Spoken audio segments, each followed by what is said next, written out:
ایک تھا بندہ، اس نے سنا کہ لکھنؤ کے اندر جیب کترے بڑے کاریگر ہوتے ہیں، ایک پاکٹ۔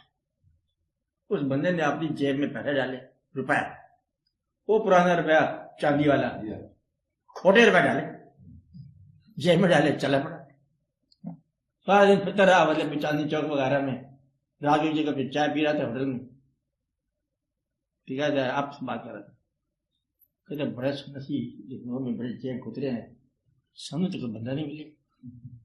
ایک بابا بڈھا بیٹھا جی، کہتے تم بندہ کہاں سے ملے؟ 4 دفعہ میں نے گرم کیا، کھوٹے پیسے میں واپس ڈال دوں تیری جیب میں۔ بات یہ ہے کہ تمہیں کسی نے قبول نہیں کیا، جھگڑا تمہارے اندر ہے، موٹی بات بتا رہا ہوں میں، تمہیں قبول نہیں کیا، تمہیں محبت نہیں دکھائی انہوں نے کہا اس وجہ سے جان چھڑا۔ اب مطلب اس بات کو مائنڈ نہ کرنا ہے، بات ابھی انہوں نے کہا اس وجہ سے جان چھڑا، اس محبت کی بات نہیں کی۔ جب آپ ان کے پاس جاتے ہیں نا، اس نے بھائی حکا کس سے ہے، کہ بندہ حکا بھی نہیں محفل کے اندر، یہ بندہ ٹھیک نہیں ہے، جرا بیٹا بند کر، چل چل دروشی پڑھ دو۔ میرا مطلب ہے کہ تم نے قبول نہیں کیا بلکہ انہوں نے قبول نہیں کی۔ اب تو ایسا بندہ تلاش کرو جو تمہیں قبول کرے، ایسا بندہ تلاش کرو جو تمہیں قبول کرے، محبت میں قبول کرے۔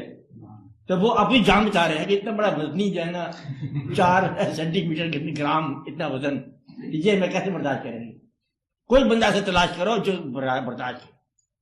اس لیے تمہیں ایک محبت جو ہے نا مل گئی جو پار ہے۔ تو پیر سارے درست ہیں، میں بتایا سب درست ہیں، سارے واقعات صحیح ہیں۔ دیکھو پیر برا نہیں ہو سکتا، میں بتاؤں تو صحیح ہونا اس کی مجبوری ہے، دنیاوی ضرورت ہے۔ پیر کیسے کہے گا نماز نہ پڑھو، آپ نہیں ختم ہو جائے گی۔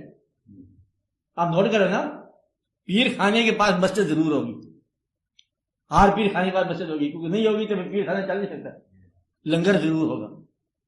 اور پیر اوپنلی کبھی دنیا کے خلاف نہیں بات کرے گا، کیونکہ سننے والے طالبین جو ہوتے ہیں نا، وہ آتے ہیں، سادہ لوگ بیچارے لوگ آتے ہیں، وہ آ کے ضرور بیٹھے رہیں گے۔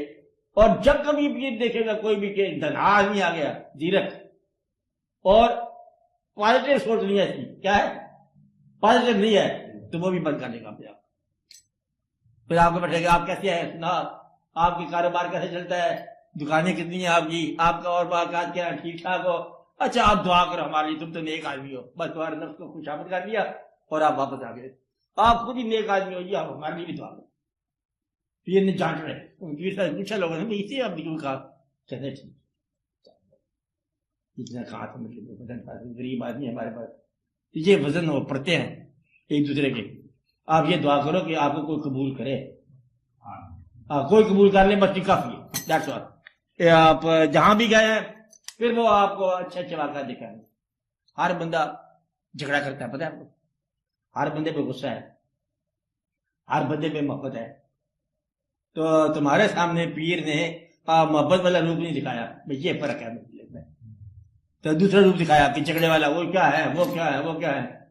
اور کوئی محبت والا روپ بھی چاہے، باقی لوگ جس طرح بیٹھے ہیں اتنے بڑے کے پاس کوئی واقعہ ہوگا، آپ ایسے لوگوں کے پاس جاؤ، ایک بات پھر جاؤ کہ اس نیت سے جاؤ کہ بھائی مجھے قبول کرو، پھر جس نے قبول کر لیا باقی کام ہمارے ذمہ داری۔ میری بات سمجھائیے آپ کو، آدھا کام ہم کر دیں گے، پیر ہم نے نہیں بننا، بات آپ کسی کے بیعت کر کے آؤ، باقی واقعات ہم بتا دیں گے آپ کو۔